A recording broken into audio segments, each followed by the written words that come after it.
Good evening everyone. Last class हम लोगों ने कॉस्ट ऑफ कैपिटल पढ़ा था।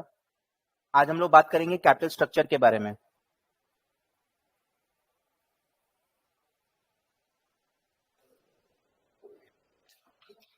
Today we will talk about capital structure. Capital structure मतलब कैपिटल मिक्स, मतलब ब्लेंड। आज मान लो हमको 10 लाख रुपए चाहिए, तो 10 लाख रुपए में कितना इक्विटी होगा, कितना डिबेंचर होगा, ये मेरे को जानने का है। ठीक है ना? So capital structure means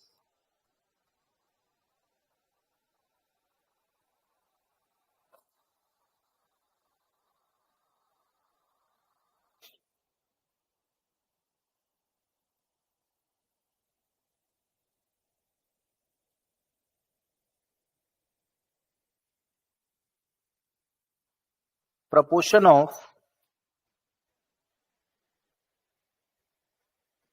debt and equity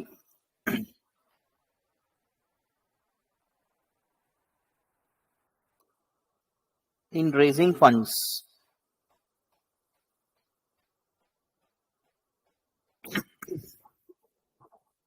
अभी मान के चलते कि प्रेफरेंस मतलब डिवेंचर और retain earning is a part of equity.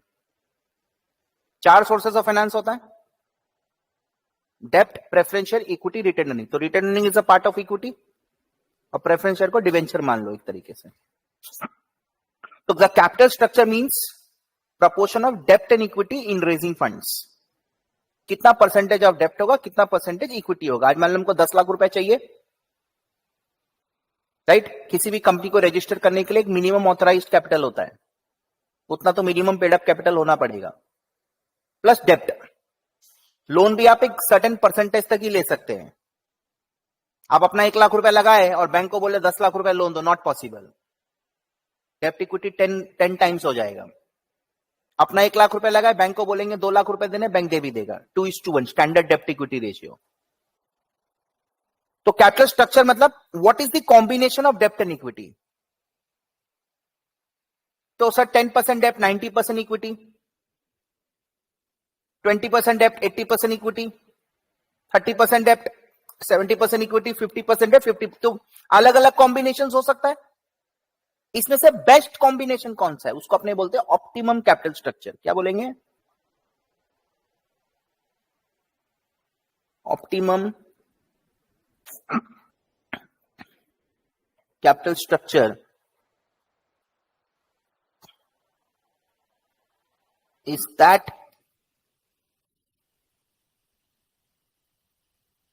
combination of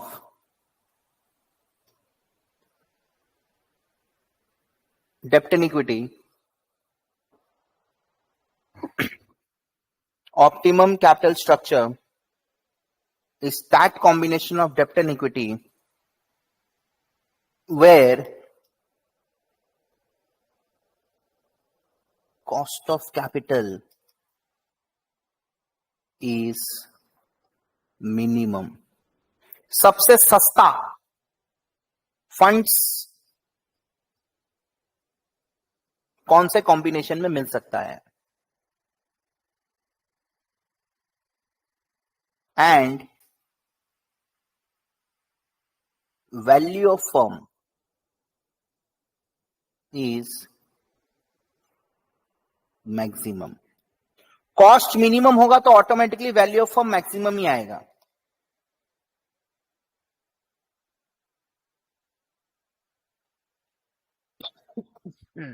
ये 2 बातें याद रखनी है।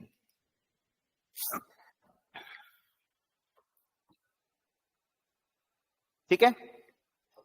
अगर मैं कॉस्ट ऑफ कैपिटल की बात करूं, विच इज KO/WACC, कैसे आएगा? Weight of dept into cost of डेप्ट plus weight of equity into cost of equity. ऐसे ही तो करते हैं ना हम लोग, W/K, फिर सारा W/K को जोड़ देते हैं।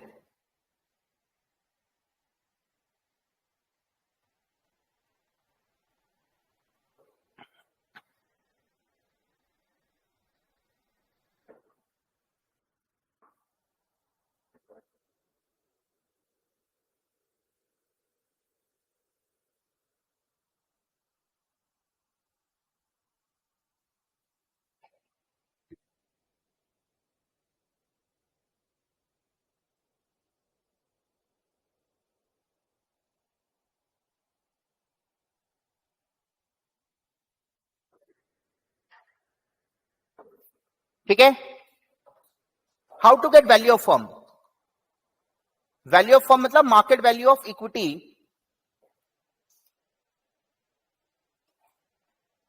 वैल्यू ऑफ फर्म, इसको अपने वीएफपी बोलते हैं शॉर्ट में, equals to market value of डेप्ट plus market value of equity.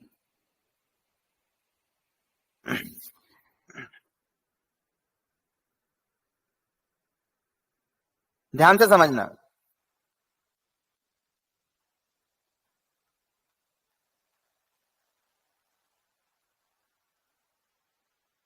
एक बार सपोज टैक्स नहीं है,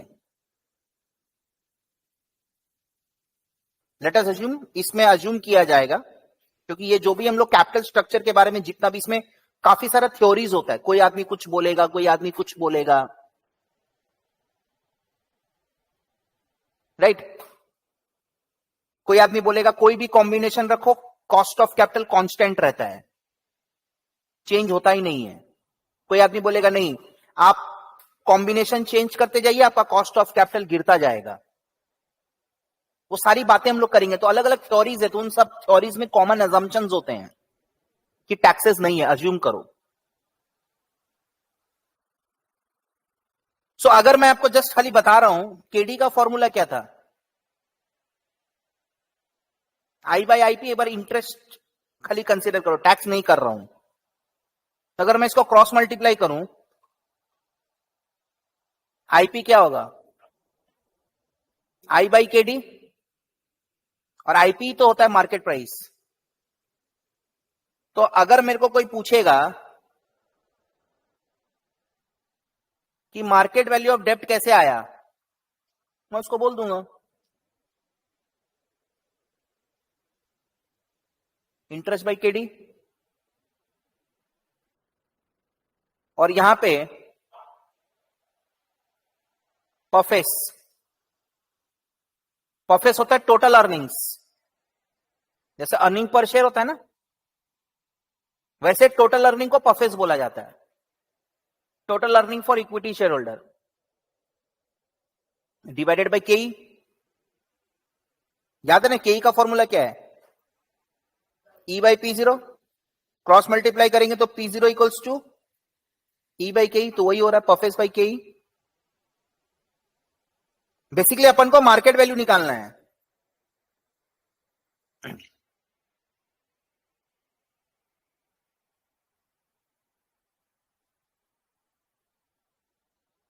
Investors are getting interest divided by the cost of capital, so you get the market value of debenture. Earnings divided by cost of equity, you get market value of equity. और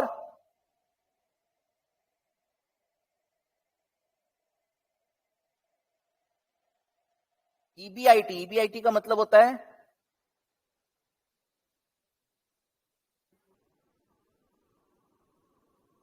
earnings before interest and tax by KO. This is formula 1 and this is formula 2.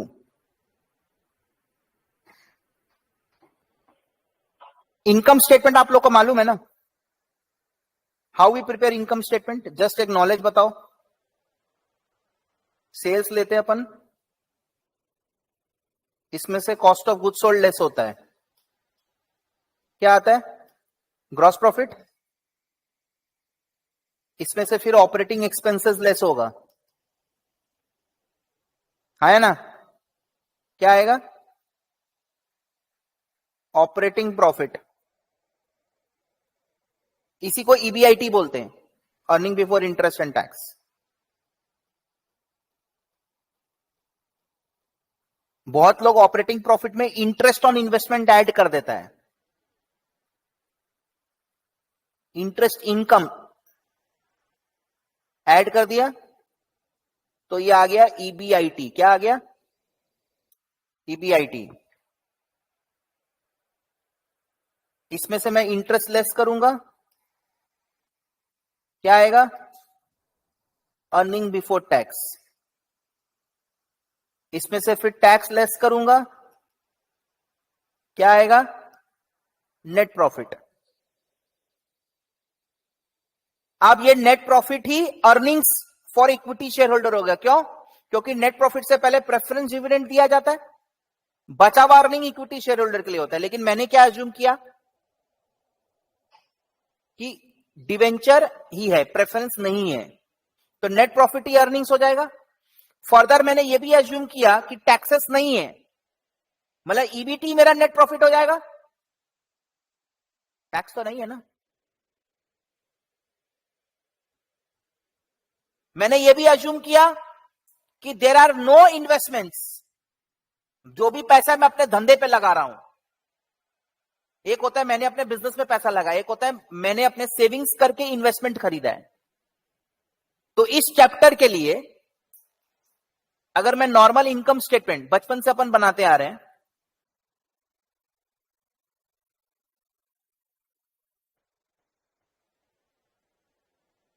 Right, बहुत simple है। Sales less COGS, gross profit आया,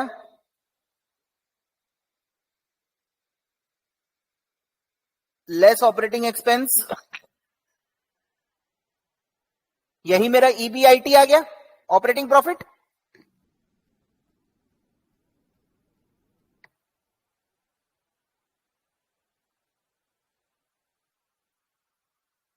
यही मेरा EBT है, यही मेरा net profit है, और यही मेरा पॉफेस है, profit available for equity share holder.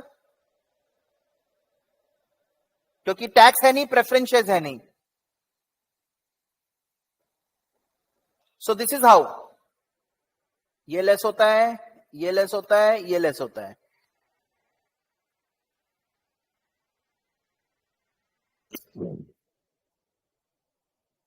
अगर मैं value of debenture, value of equity अलग अलग निकालना चाहता हूं,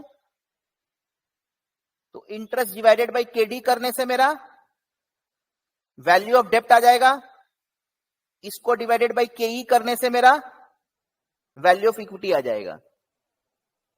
और अगर मेरे को डायरेक्टली निकालना है तो ईवीआईटी को डिवाइड बाई केओ कर दूंगा,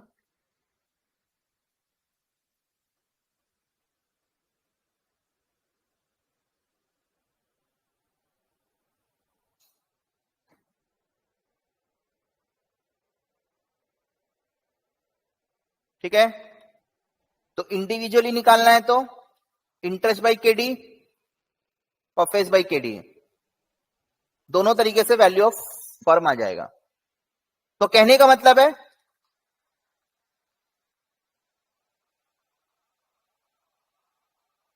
कॉस्ट ऑफ कैपिटल को मिनिमम रखना है, इसको मिनिमम रखना है, इसको मैक्सिमम रखना है।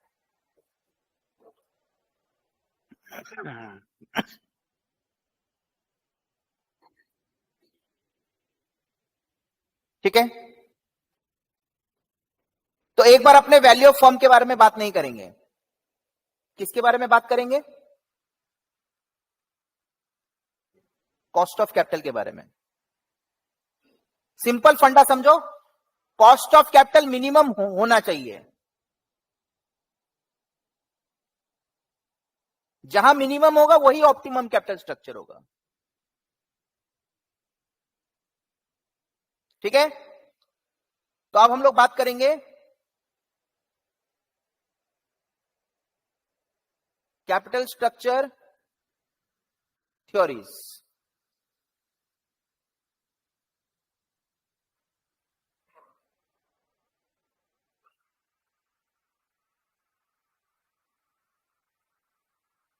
सम थ्योरीज से कैपिटल स्ट्रक्चर एफएक्स केओ।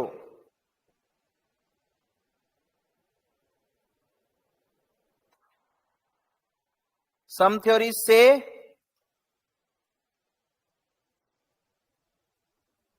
capital structure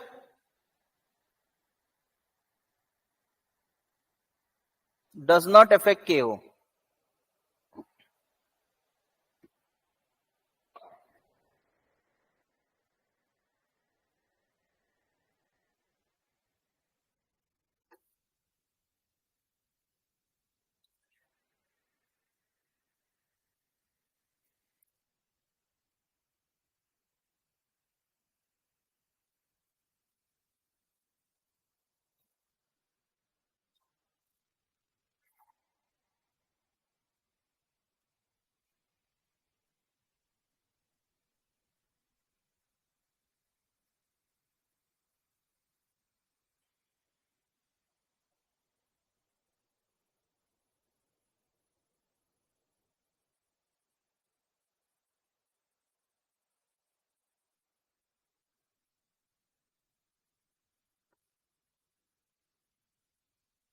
यहां पे दो है,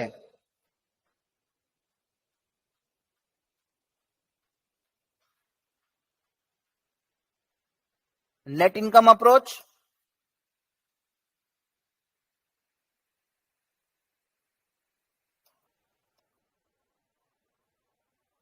ट्रेडिशनल अप्रोच.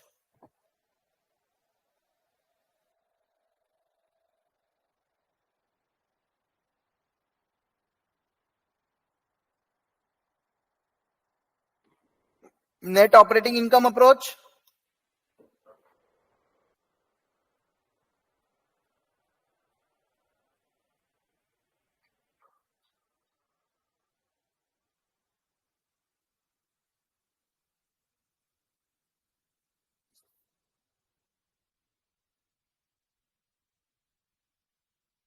तो दो थ्योरी बोलता है कैपिटल स्ट्रक्चर चेंज करो, कॉस्ट ऑफ कैपिटल चेंज होगा.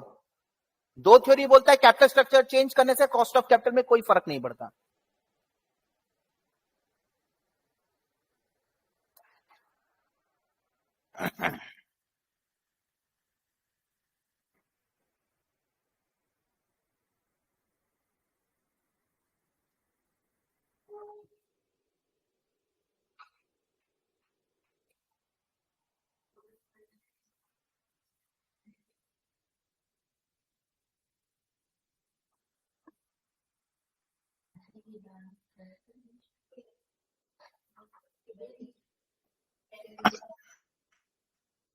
क्या मोदी, MODIGLIANI, मिलर अप्रोच. ठीक है, तो हम लोग इसके बारे में बात करेंगे. तो इसमें कुछ कुछ अजम्पशंस है. कोई भी थ्योरीज, इकोनॉमिक्स का थ्योरी पढ़ो चाहे कुछ भी पढ़ो, अजम्पशंस होता है.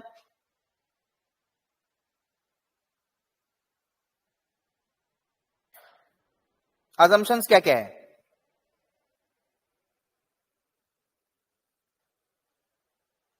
No taxes,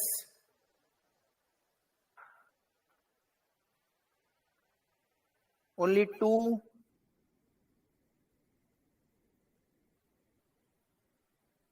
sources of finance. एक डेब्ट,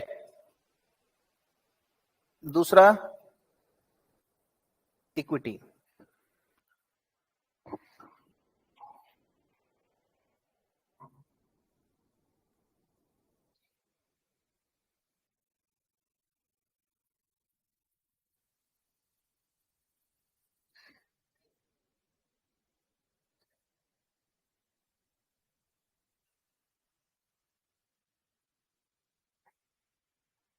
केडी हमेशा केई से कम होगा, जाहिर सी बात है. डिबेंचर होल्डर का जो मांग है वो इक्विटी शेयर होल्डर से कम होना ही है.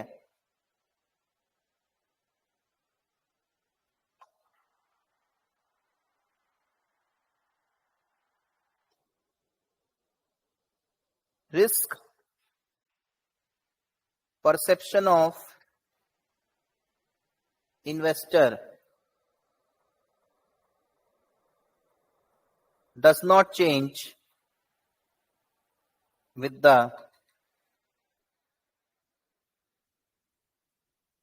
combination of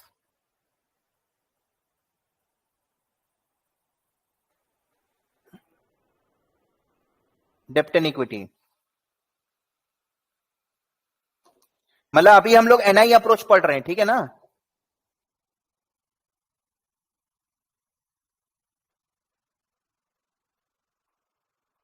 अजम्पशंस थोड़ा सा स्लाइटली चेंज होगा।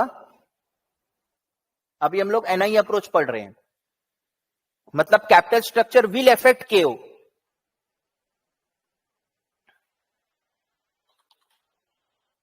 तो एनआई अप्रोच क्या बोलता है, टैक्सेस नहीं है,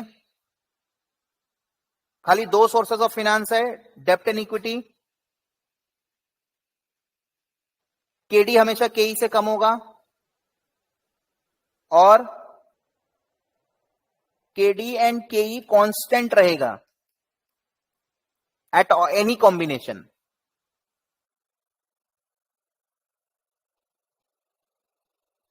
ठीक है।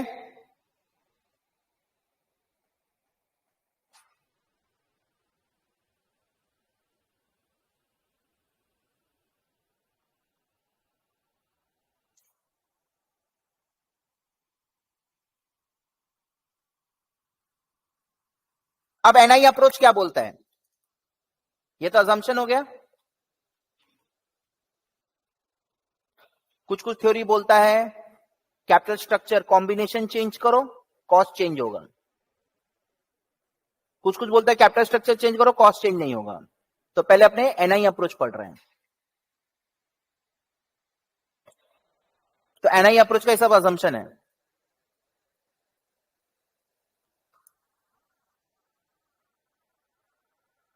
Under this approach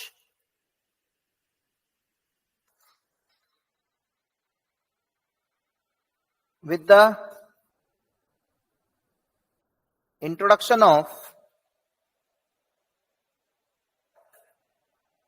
more and more debt in the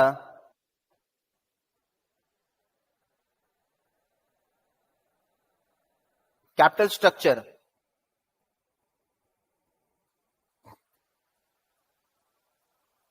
KO decreases।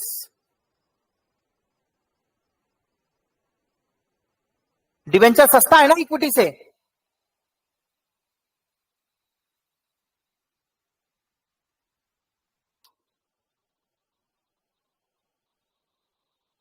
and value of firm increases।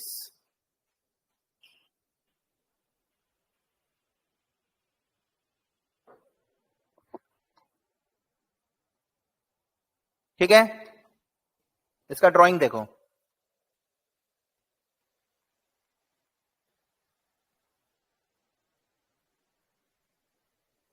Percentage of dept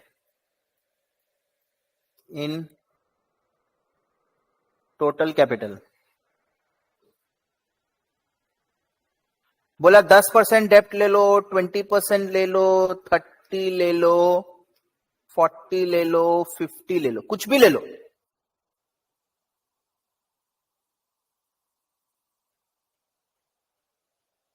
KD constant रहेगा, कुछ भी ले लो केडी। मतलब आज सपोज तुम किसी से लोन लिया, अब तुम दोबारा जब लोन लेने जाएगा तो सामने वाला पूछेगा क्या तुम्हारा पहले का कोई लोन लिया हुआ है, बोलेगा हाँ लिया हुआ है। कितना परसेंट में लिया हुआ है, बोला 10% में। बोला हम तुमको लोन देंगे लेकिन 13% इंटरेस्ट देना पड़ेगा। बट यहां पे ऐसा नहीं है, तुम 10% मांग करो, 20% मांग करो, 30%, 30%, 40%। मतलब 10 लाख में तुम 1 लाख डिवेंचर से लो, 2 लाख लो, 3 लाख लो, 4 लाख लो, 5 लाख लो, 6 लाख लो, 7 लाख लो, 8 लाख लो, कुछ भी लो। मिनिमम इक्विटी तो छोड़ना पड़ेगा, वो तो अलग बात है। What ever is your combination, interest rate same रहेगा। फर्दर क्वेश्चन में यह भी बोला है इक्विटी शेयर होल्डर का एक्सपेक्टेशन भी सेम रहेगा। पागल है क्या, एक कंपनी में 10% डिवेंचर है, मतलब 10 लाख में 1 लाख रुपए का डिवेंचर है, और एक कंपनी में 10 लाख रुपए में 8 लाख रुपए का डिवेंचर है। तो सबसे ज्यादा रिस्की कौन सा हुआ, जिसमें 8 लाख का डिवेंचर है। कल को कंपनी डूब गया तो इक्विटी शेयर होल्डर को तो कुछ भी नहीं मिलेगा। डिवेंचर सस्ता होता है, ये मालूम है मेरे को, सपोज करो यहां पे अपने 10% ले लेते हैं या अपने 20 ले लेते हैं। मैं इस बात को डिनाई कर ही नहीं रहा कि डिवेंचर सस्ता होता है, लेकिन डिवेंचर के कारण तो कंपनी रिस्की होता जा रहा है ना। You are highly indebted to outsider. किसी का टोटल कैपिटल है 5,000 करोड़, उसमें से 500 करोड़ का लोन है, चलेगा, कोई दिक्कत नहीं है। 4,500 करोड़ इक्विटी है, 500 करोड़ बाहर का है। एक कंपनी है जिसमें 5,000 करोड़ का कंपनी है जिसमें 4,500 करोड़ लोन है, खाली 500 करोड़ अपना है। बताओ रिस्क किसमें ज्यादा हुआ? तो जब रिस्क ज्यादा होगा तो इक्विटी शेयर होल्डर का मान भी बदलना चाहिए। बट ये लोग क्या बोलता है, हमारा डिमांड सेम है।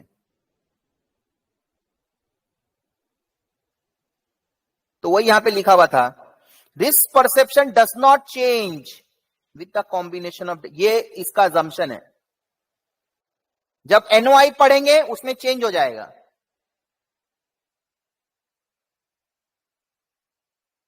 क्लियर? हाँ, तो यहां पे क्या होगा,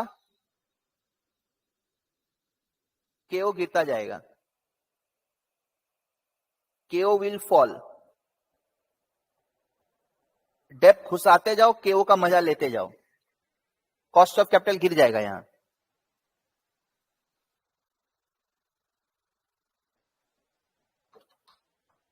जैसे मैं आपको दिखाता हूं यहां पे ऑप्शन 1, ठीक है,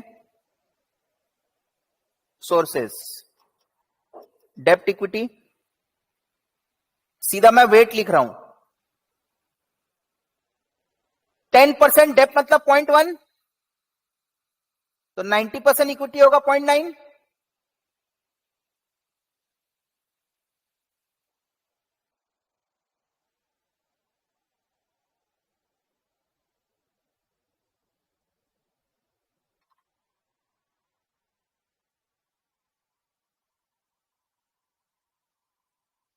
यहां पे केओ 19 आया,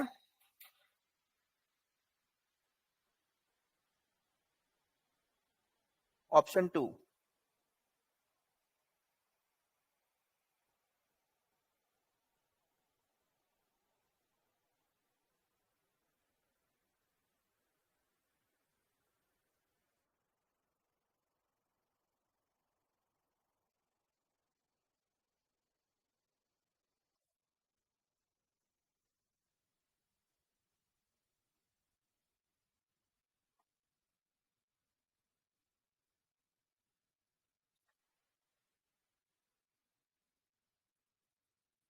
अब मान लो वेट में 40-60 कर दिया,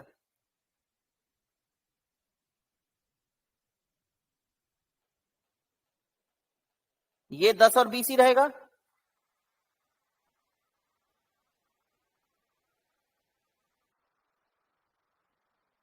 देखो केओ गिर रहा है ना,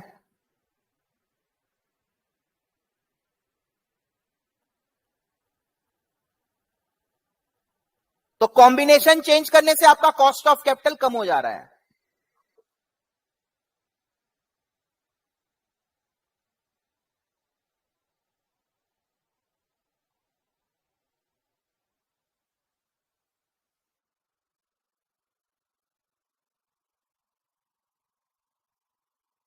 तो इधर में आप डेप्थ कंटेंट बढ़ाते जाइए, डेप्थ कंटेंट बढ़ाते जाइए मतलब इंटरेस्ट बर्डन बढ़ाते जाइए। तो इसको बोलते हैं फाइनेंशियल लेवरेज। क्या बोलते हैं? और अगर मान लो आपका भाड़ा का जगह है तो रेंट भी फिक्स कॉस्ट है, धंधा हो नहीं, उसको बोलते हैं ऑपरेटिंग लेवरेज। जो खर्चा मेरा बिजनेस ऑपरेशन से रिलेटेड है, स्टाफ सैलरी, जगह का रेंट, उसको बोलते हैं ऑपरेटिंग लेवरेज। और जो मेरा बोरोइंग से रिलेटेड है, जैसे डिवेंचर का इंटरेस्ट, उसको बोलते हैं financial leverage.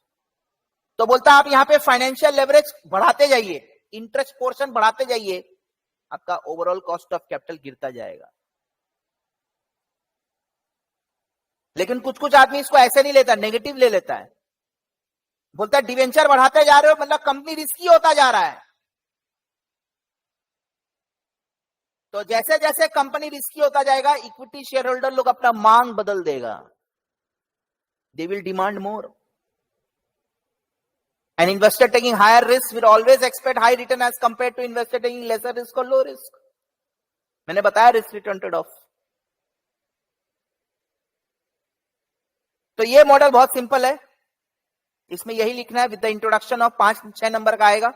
With the introduction of more and more depth in the total capital structure, cost of capital decreases and value of firm increases. Cost of capital decrease होने से value of firm बढ़ेगा. ये diagram दिखा देना और ये दो option में दिखा देना. देखो 19 से 16 हुआ, अब मैं इसको 50 कर दूंगा तो 15 हो जाएगा. इस तरीके से ये केओ फॉल होता जाएगा.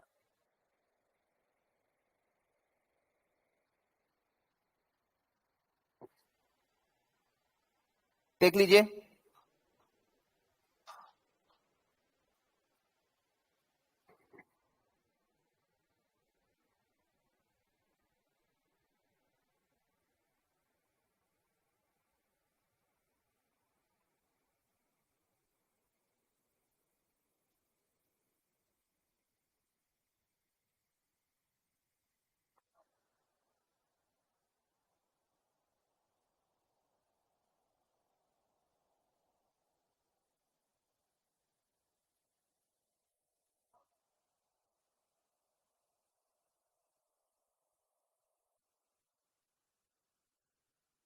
ठीक है.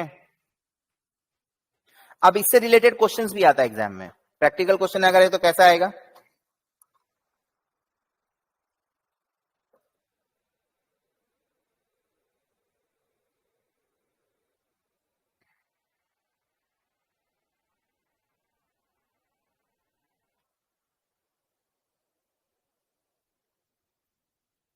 नेट ऑपरेटिंग इनकम का मतलब हो गया ईबीआईटी. ठीक है, ईबीआईटी दिया हुआ है 1.5 lakh.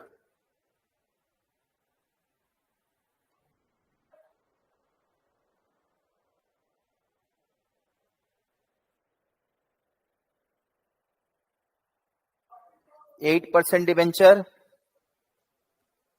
6 lakh.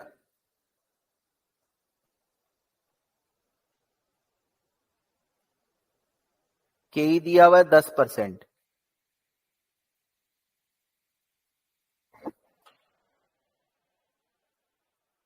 Calculate value of firm and केओ.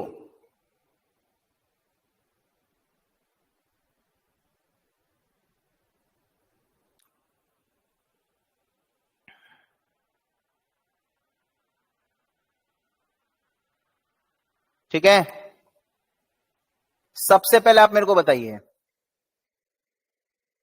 वैल्यू ऑफ फर्म यहां पे फर्स्ट फॉर्मूला से आएगा कि सेकंड फॉर्मूला से आएगा?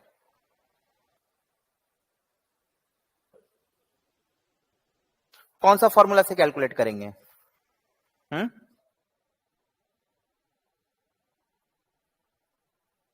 फर्स्ट फॉर्मूला में इंटरेस्ट और केडी चाहिए.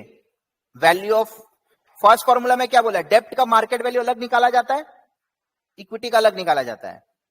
तो डेप्ट का मार्केट वैल्यू के लिए आपको इंटरेस्ट चाहिए, वो आ जाएगा 6 लाख का 8%.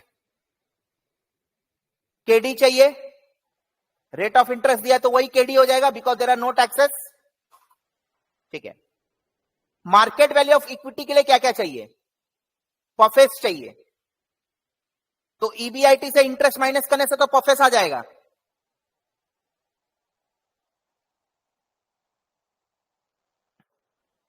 ईबीआईटी से अगर मैं इंटरेस्ट लेस कर दूं तो परफेस आ जाएगा ना.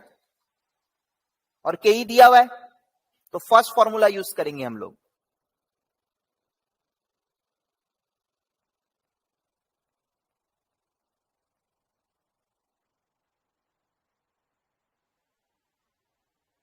अगर अपन को केओ दे देता तो सीधा ईबीआईटी बाई केओ करने से वैल्यू ऑफ फर्म आ जाता. तो हम लोग यहां पे कैसे निकालेंगे? मार्केट वैल्यू ऑफ डेप्ट प्लस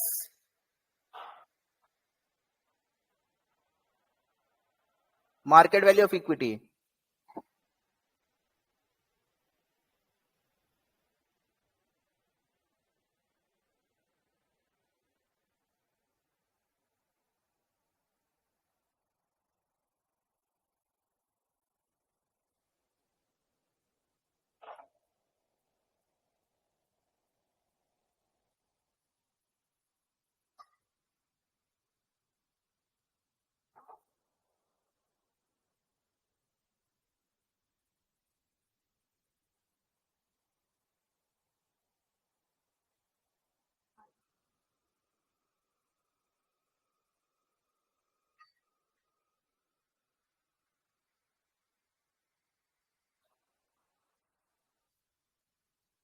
ठीक है, so this is interest by KD plus this is परफेस बाई केई,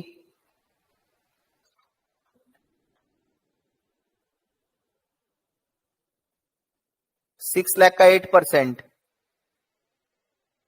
तो यहां पे निकाल लो, एक काम करो,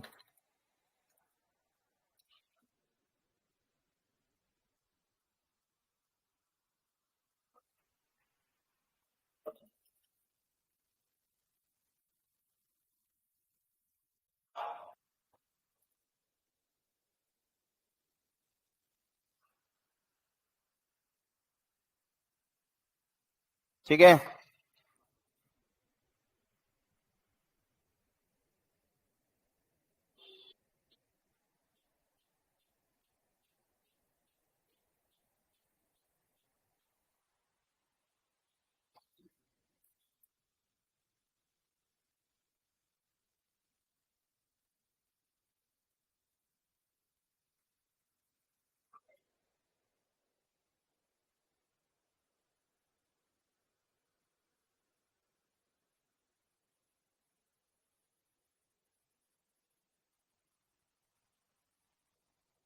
ईबीआईटी कितना है?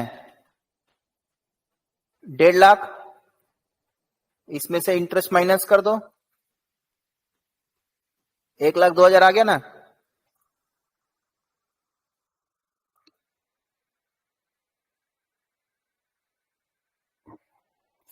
ईबीआईटी दिया, इसमें से इंटरेस्ट लेस करने से तो आ जाएगा, है ना।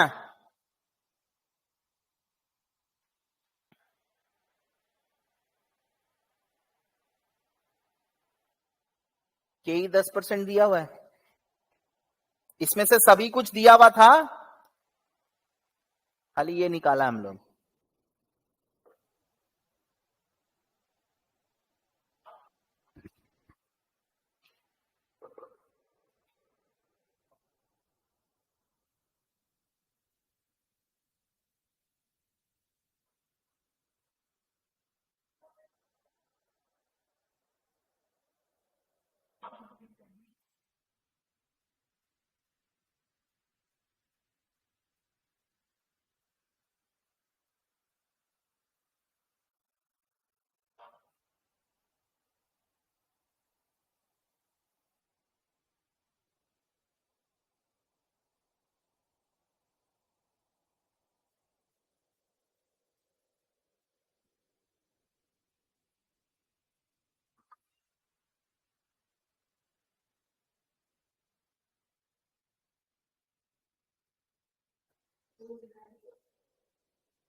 तो ये तो 6 लाख ही आएगा, इसको नहीं निकालने से तो भी चलता है, क्योंकि डिवेंचर का मार्केट प्राइस अलग से कुछ दिया हुआ नहीं है, तो जो बुक वैल्यू वही मार्केट वैल्यू हो जाएगा, और इसका 10,20,000 आएगा।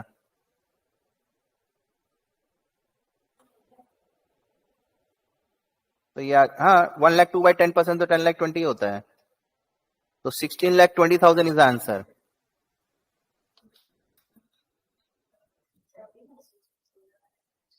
ये पार्ट 1 था। पार्ट 2 केओ बोला है, बहुत सिंपल है। सोर्सेस, डेप्ट इक्विटी, अमाउंट,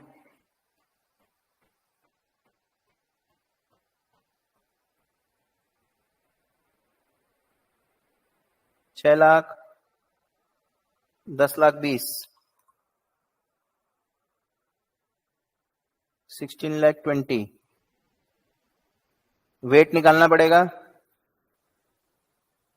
कॉस्ट परसेंटेज मालूम है, 810 W/K।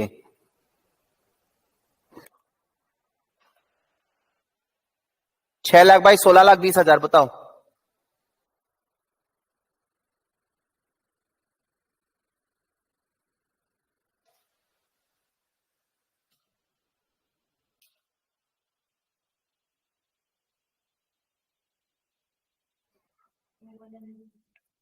6 लाख बाई 16,20,000। ये तो इसी का तो वेट लेंगे ना।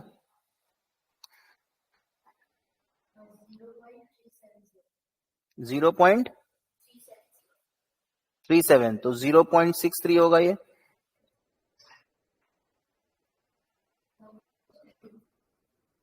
सम ऑफ तो 1 होता है ना, तो ये आ रहा है 6.3। ये कितना आ रहा है?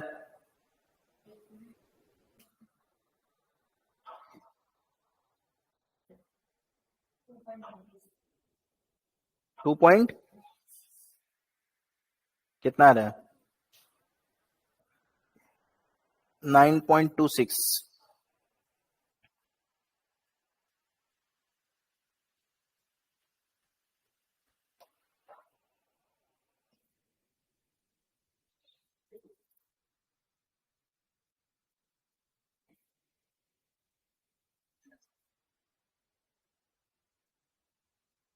इसको अपने डिफरेंटली भी सॉल्व कर सकते थे।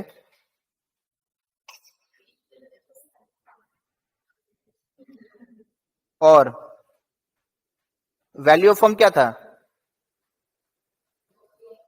ईबीआईटी बाई केओ। तो केओ क्या होगा? Value of firm. ये 1.5 लाख था,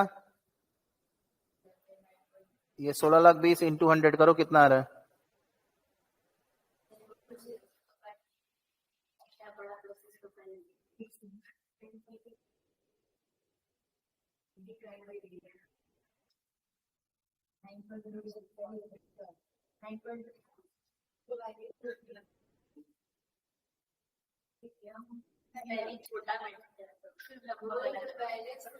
नहीं समझो चीज को, करना एक्चुअल में ऐसे ही चाहिए, बट एग्जाम में क्वेश्चन आता है तो आप इस तरीके से कर सकते हैं।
ठीक है, नेक्स्ट।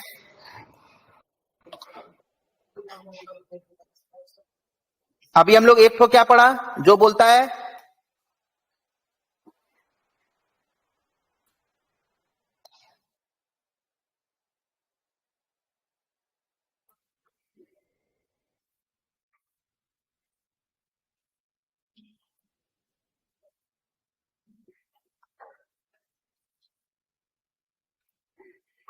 नेक्स्ट हम लोग बात करेंगे नेट ऑपरेटिंग इनकम अप्रोच। तो ये तो बोलता है कि कोई भी कॉम्बिनेशन हो, फर्क नहीं पड़ना चाहिए,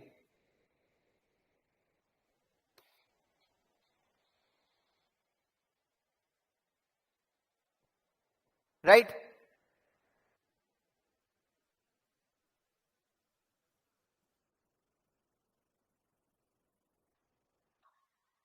capital structure does not affect cost of capital and value of firm.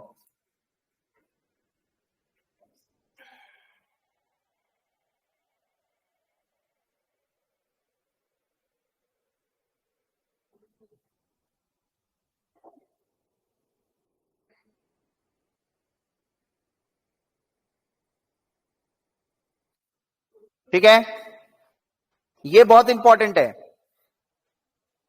बोलता है कोई भी कैपिटल स्ट्रक्चर हो, it is not affect your cost of capital and value of firm. मतलब market is independent of its financing decision. Market is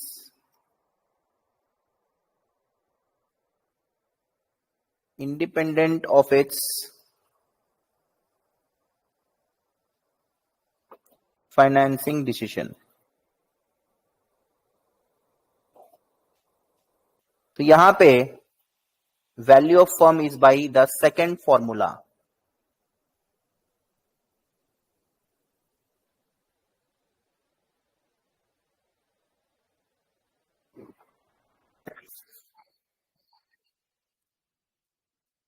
ठीक है,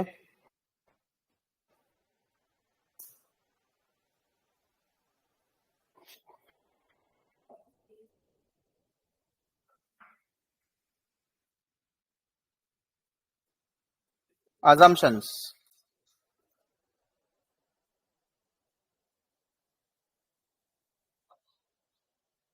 no taxes,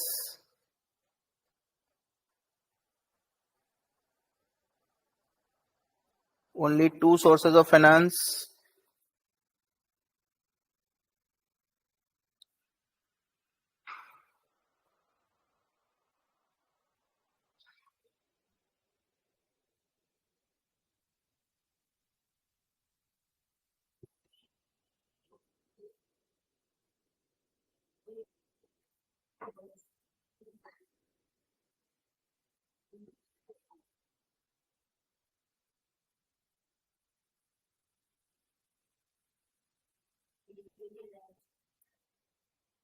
ठीक है,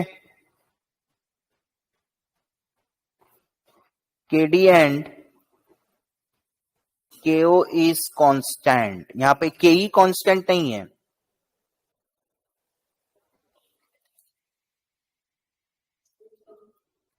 perception of equity share holders changes with the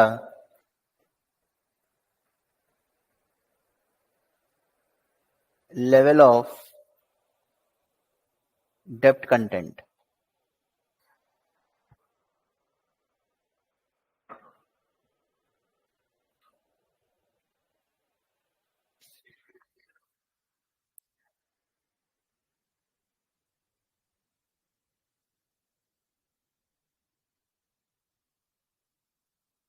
केई changes,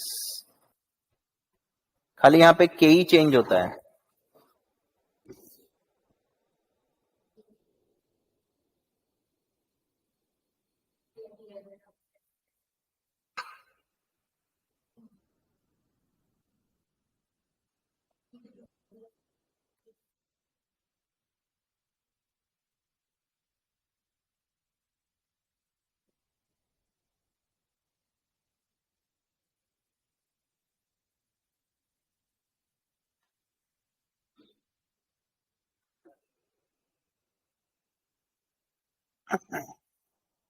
is it okay?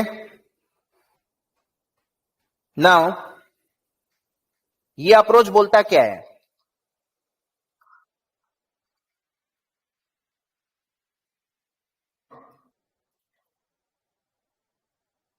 Under this approach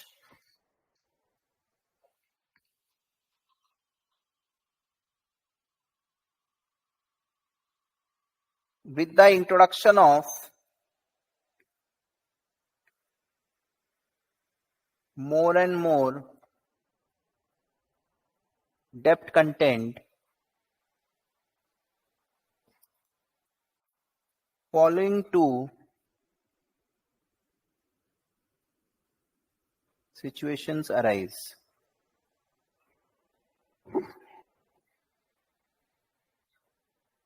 सबसे पहला क्या बोलता है?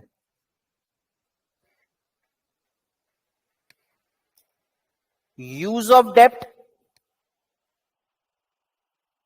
Lead to KO decrease NI approach मालूम है ये आप लोग को?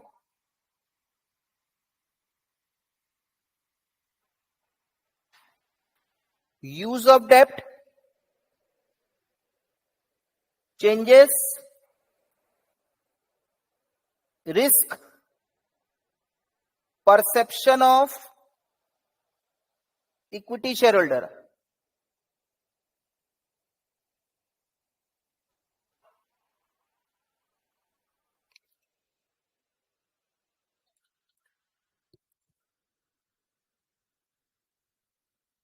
राइट?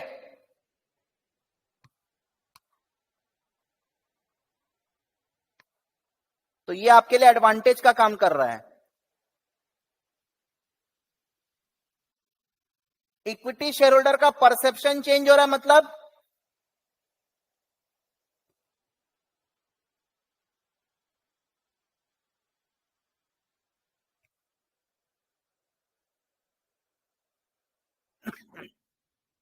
इक्विटी शेयर होल्डर का परसेप्शन चेंज हो रहा है मतलब क्या?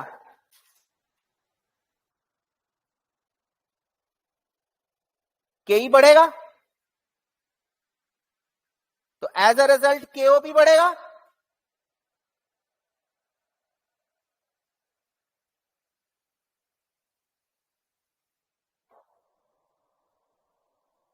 तो ये हो गया मेरे लिए डिसएडवांटेज.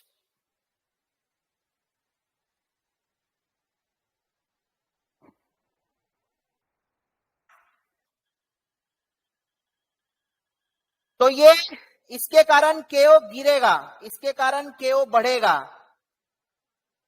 तो एडवांटेज वर्सेस डिसएडवांटेज, ये हो गया ऑफसेट. तो केओ इज कांस्टेंट. यहां फायदा हो रहा है, यहां नुकसान हो रहा है.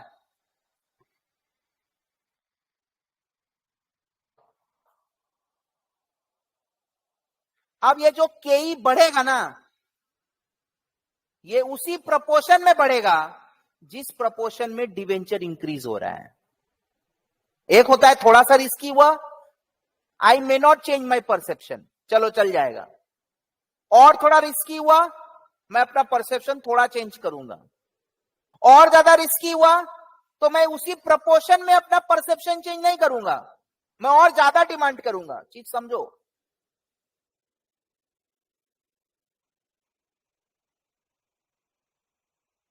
थोड़ा सा रिस्क आया, I may not, I can simply ignore, जो एनआई अप्रोच में था. एनओआई क्या बोल रहा है? जैसे जैसे डेप्थ कंटेंट बढ़ रहा है आप अपना परसेप्शन चेंज करते जा रहे हो, लेकिन जिस प्रपोर्शन में आपका डेप्थ कंटेंट बढ़ रहा है उसी प्रपोर्शन में. तो यहां पे केई का फॉर्मूला है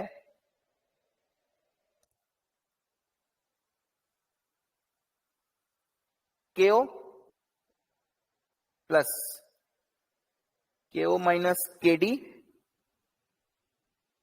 D by E.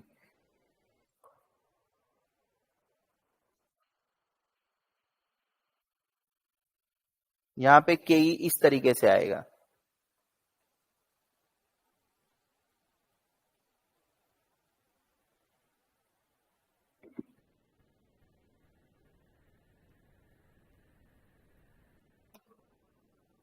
Sir debenture सस्ता है, डिवेंचर सस्ता आपके लिए एडवांटेज हो गया. इक्विटी महंगा होता जा रहा है. डिवेंचर यूज करने से आपका केओ फॉल होता है, ये अपने पहले देख चुके हैं. अब ज्यादा डिवेंचर यूज करने से इक्विटी शेयर होल्डर अपना परसेप्शन चेंज करेगा. इक्विटी शेयर होल्डर अपना परसेप्शन चेंज करेगा. जिस प्रपोर्शन में डिवेंचर बढ़ रहा है उसी प्रपोर्शन में चेंज करेगा. तो यहां केओ गिर रहा है, यहां केओ बढ़ रहा है, तो ये ऑफसेट होके केओ को कांस्टेंट रख देगा. वो उधर से गिरा रहा है, उधर से बढ़ा रहा है, तो केओ कांस्टेंट होगा. तो इसका डायग्राम कैसा बनेगा?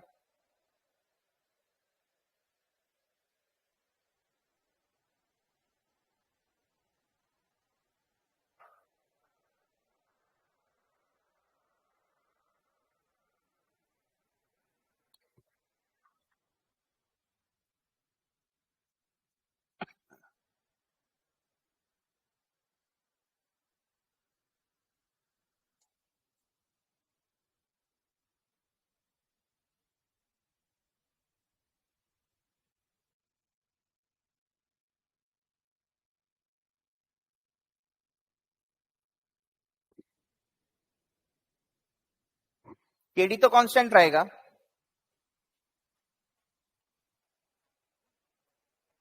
केई चेंज हो रहा है।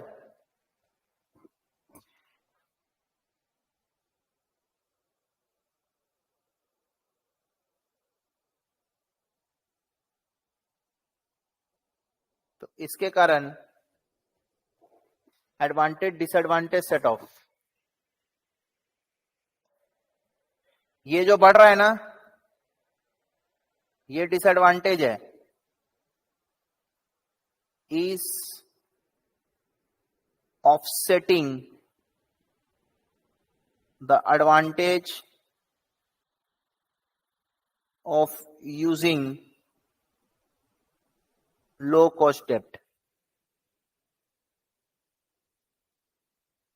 Therefore,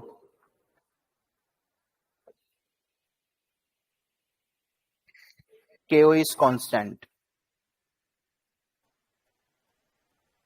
Therefore, KO को कांस्टेंट रख दिया ये लोग।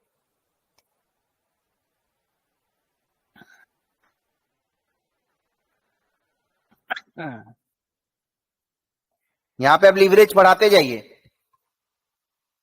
कौन सा लेवरेज? फाइनेंशियल लेवरेज, इंटरेस्ट वाला।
Is it okay?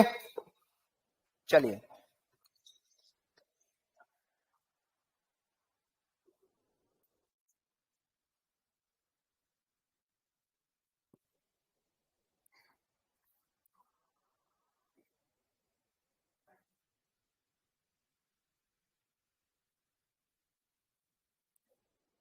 EBIT 4 lakh,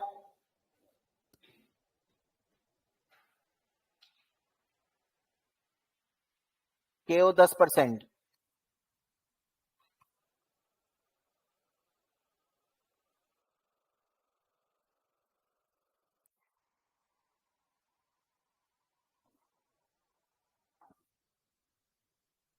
calculate. VE मतलब value of equity.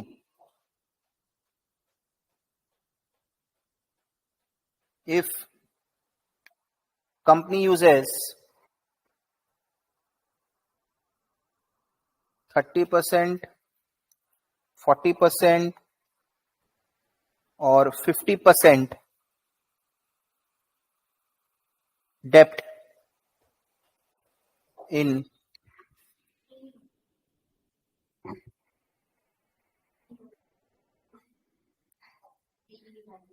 Value of equity,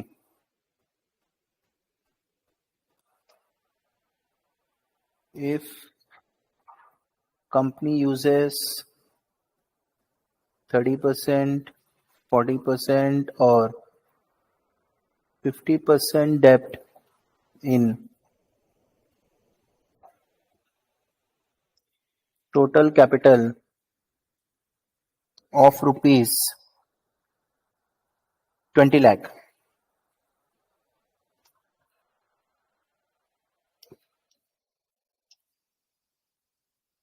interest rate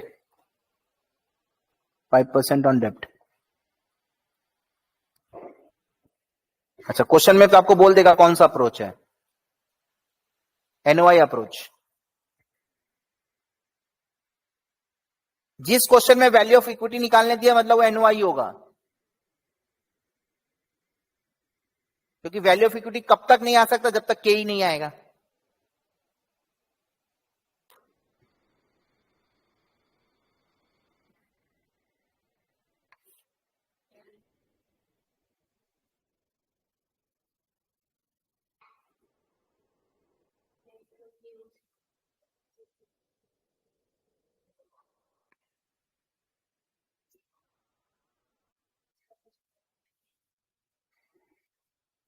now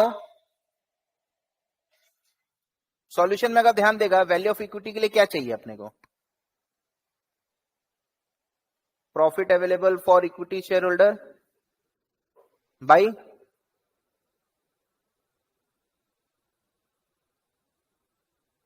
के।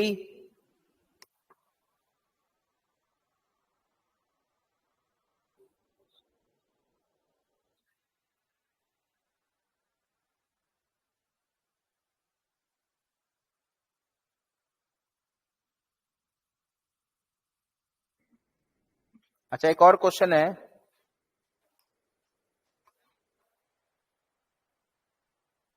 के भी निकालना है।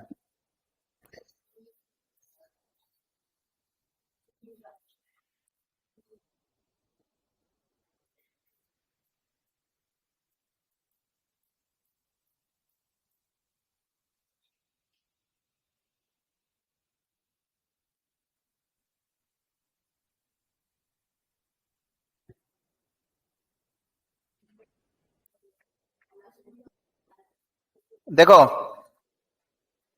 सबसे पहले मैंने आपको क्या बोला, value of firm is independent of its financing decision.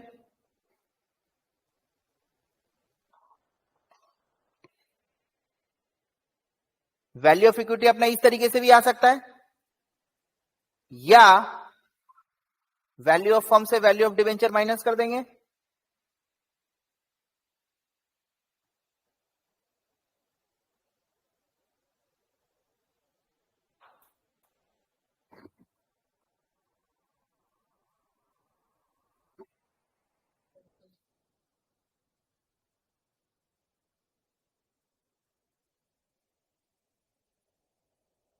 तो यहां पे ये वाला फॉर्मूला यूज कर लो, क्योंकि अपने को मालूम है वैल्यू ऑफ फर्म इजीली आ जाएगा।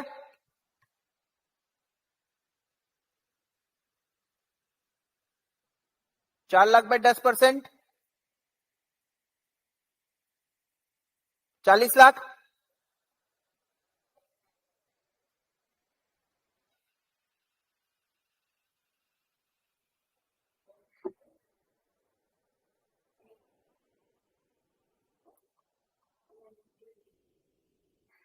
ठीक है,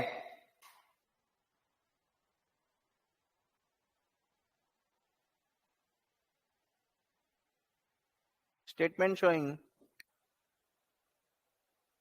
वैल्यू ऑफ इक्विटी एंड के under different option, option 1, option 2, option 3। सबसे पहला, value of firm will be EBIT by KO. It is independent ना, कुछ भी तुम लोग यूज करो, वॉट एवर बी द डेप्ट इक्विटी कॉम्बिनेशन, सब में 40 लाख आएगा।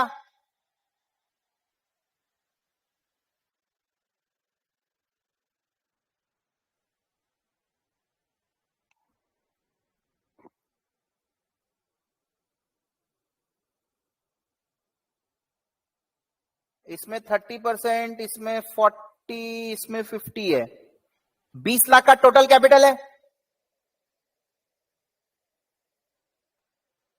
है ना? 6 लाख, 8 लाख,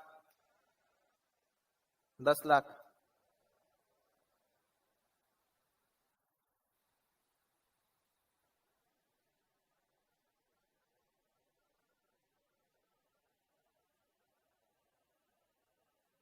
$34 लाख, 32 लाख,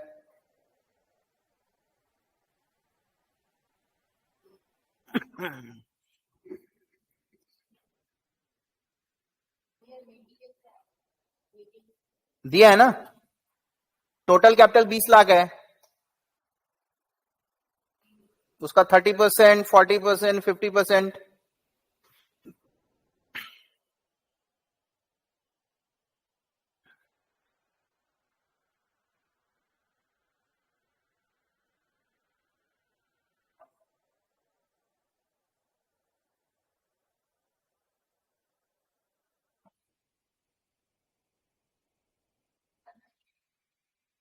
ठीक है,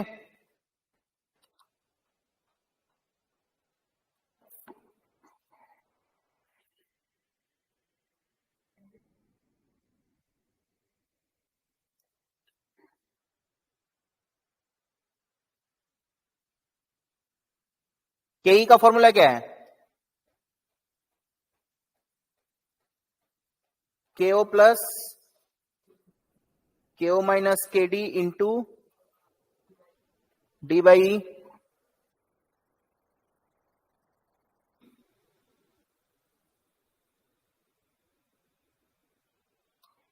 है ना? 10 प्लस 10 माइनस 5 इंटू 6/34।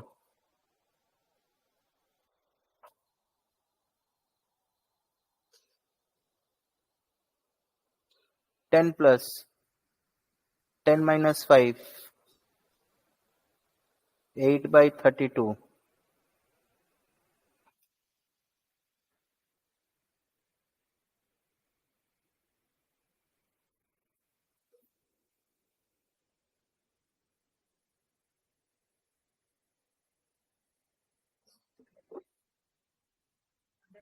पहले सेकंड पार्ट करो। 10 minus 5 is 5, 5 into 6/30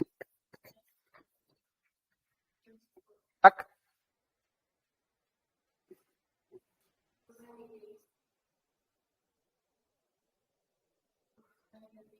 5 into 6 divided by 34 plus 10, 10.88 आएगा।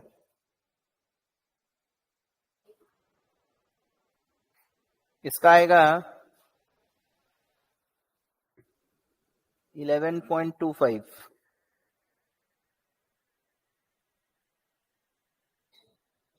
इसका आएगा 11.67। देखो जैसे जैसे डिवेंचर का रेट इंक्रीज हो रहा है, डिवेंचर का कंटेंट, सॉरी रेट नहीं, कंटेंट जैसे जैसे इंक्रीज हो रहा है, केई अपना मांग बढ़ा दे रहा है। तो ये डिसएडवांटेज हो गया और लो कॉस्ट डेप्ट एडवांटेज हो गया, दोनों सेट ऑफ हो गए। केओ 10%।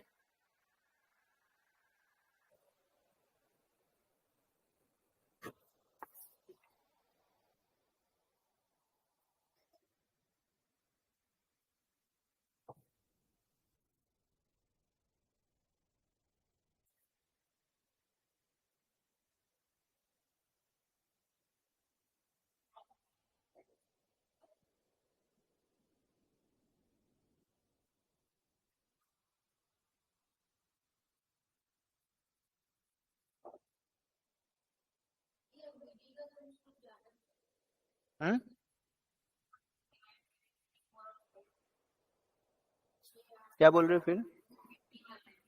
हाँ,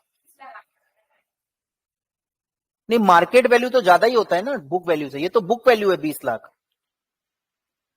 दिस इज बुक वैल्यू। और मैंने तुमको बोला था ना, डिवेंचर का book value market value same रहता है।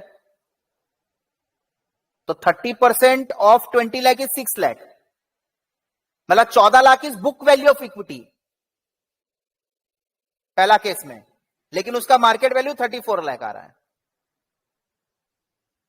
सेकेंड केस में 40% of 20 lakh is 8 lakh debenture, equity 12 lakh, लेकिन उसका मार्केट वैल्यू 32 लाख आ रहा है।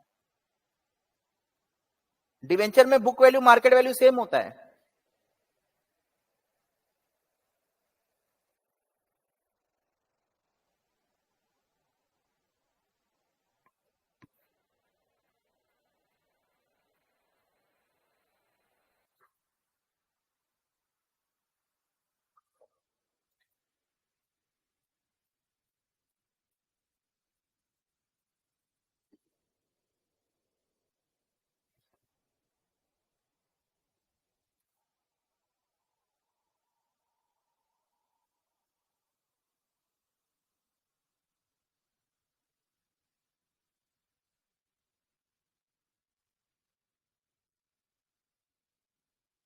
Okay, bye.